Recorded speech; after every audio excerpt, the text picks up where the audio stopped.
வணக்கம், இது உங்கள் தினக்கதிர். எங்கள் சேனலுக்கு வரவேற்கிறோம். 2024ஆம் ஆண்டில் 12 ஆண்டுகளில் மிகக் குறைந்த கொலைகள் பதிவாகியுள்ளதாகவும் 1540 வழக்குகள் பதிவாகியுள்ளதாகவும் தமிழக முதல்வர் ஸ்டாலின் அறிவித்தார். 2012ஆம் ஆண்டில் பதிவான அதிகபட்ச கொலைகளின் எண்ணிக்கையான 1943 உடன் ஒப்பிடும்போது இது குறிப்பிடத்தக்க குறைவு ஆகும். மாநில காவல்துறை சுதந்திரமாக செயல்பட்டு சமூக விரோத சக்திகளுக்கு எதிராக அவர்களின் அந்தஸ்து அல்லது அரசியல் சார்பை பொருட்படுத்தாமல் சட்ட நடவடிக்கை எடுத்து வருவதாக ஸ்டாலின் வலியுறுத்தினார். திருவிழாக்கள், முக்கிய பொழுதுபோக்கு இடங்கள் மற்றும் சுற்றுலா தலங்களில் கூடுதல் பணியாளர்களை நியமிப்பது உட்பட பொது பாதுகாப்பை பராமரிக்க காவல்துறை எடுத்துள்ள முன்னெச்சரிக்கை நடவடிக்கைகளை அவர் எடுத்துரைத்தார். புதன்கிழமை பதிவான பல கொலைகள் குறித்து எதிர்க்கட்சித் தலைவர் எடப்பாடி கே. பழனிசாமி எழுப்பிய கவலைகளுக்கு பதிலளித்த ஸ்டாலின், குற்றங்களை தடுக்க காவல்துறை தடுப்பு மற்றும் எதிர்வினை நடவடிக்கைகளை எடுத்து வருவதாக விளக்கினார்.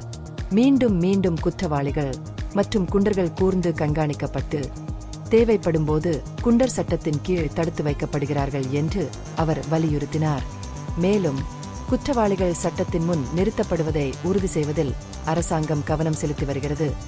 இதன் விளைவாக 2023ஆம் ஆண்டில் 181 வரலாற்று தாள்களும் 2024ஆம் ஆண்டில் 242 பேரும் குற்றவாளிகளாக அறிவிக்கப்பட்டனர்.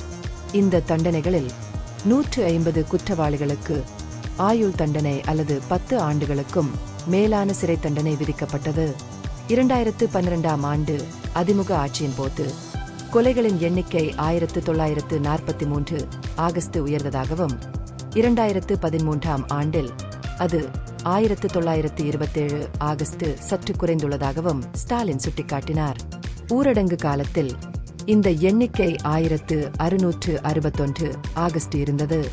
தற்போதைய எண்ணிக்கை குற்ற விகிதங்களை குறைப்பதில் நேர்மறையான போக்கை பிரதிபலிக்கிறது என்றும் காவல்துறையின் விடாமுயற்சியும் சட்டம் ஒழுங்கை பராமரிப்பதில் அரசாங்கத்தின் கவனமும் இதற்கு காரணம் என்றும் அவர் குறிப்பிட்டார்.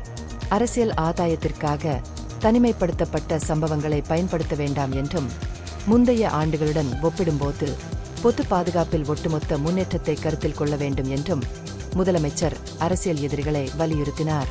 புதன்கிழமை பதிவான குறிப்பிட்ட சம்பவங்களையும் முதலமைச்சர் எடுத்துரைத்தார்.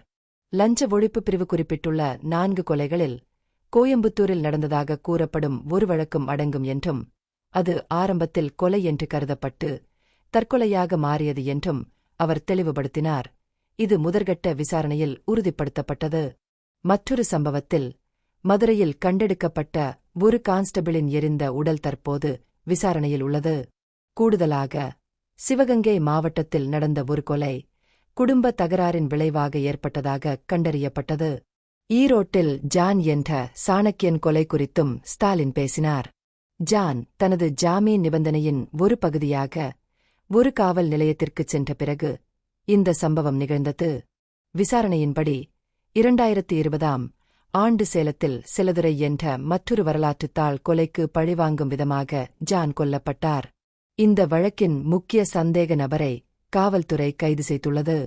மாநிலத்தில் சட்டம் ஒழுங்கை பேணுவதற்கான தனது உறுதிப்பாட்டை முதலமைச்சர் மீண்டும் உறுதிப்படுத்தினார்.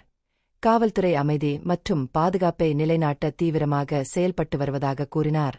இந்த பகுப்பாய்வு நுண்ணறிவுள்ளதாக கண்டால் முக்கியமான அரசியல் முன்னேற்றங்கள் குறித்த கூடுதல் புதுப்பிப்புகளுக்கு லைக் செய்யவும், ஷேர் செய்யவும், சப்ஸ்கிரைப் செய்யும். இது உங்கள் தினக்கதிர். நன்றி.